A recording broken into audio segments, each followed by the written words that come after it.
Qeveria dhe opozita me akuzat të ndërsjella për inflacionin, I cili në tetor arriti në 4.5%. Sipas partisë opozitare LSDM, Maqedonia gjendet në fund të standardit të jetesës, në kundërshtim me sigurinë e qeverisë se inflacioni po bie. Ai mbetet I lartë dhe zvoglon fuqinë blerëse të qytetarëve. Власта не прифати ниту еден од конкретните предлози на СДСМ, ниту предлогот за 500 евра минимална плата, ниту укинување на ДДВ за прехранбените производи.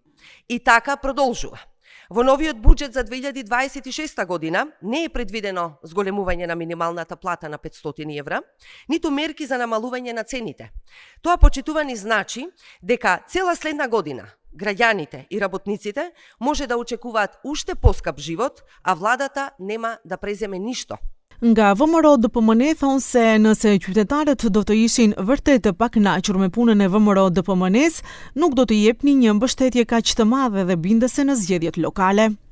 Ky është mesazhi më I qartë nga populli se ka besim në politikat që sjellin rezultate. Si mundet pikërisht partia që për vite me radhë dëmtoi buxhetin e shtetit për interesa personale dhe partijake, sot të mbaj konferencë për shtimin e standardit të jetesës dhe ekonomisë. Sa ironike është që LSDM flet për inflacionin, kur pikërisht në kohën e tyre shteti u përball me inflacion dyshifror dhe paqëndrueshmëri ekonomike.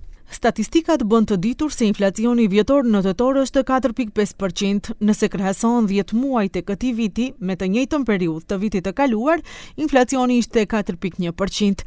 Rritje e madhe ka te çmimi I ushqimeve dhe pijeve jo alkoolike për 7%.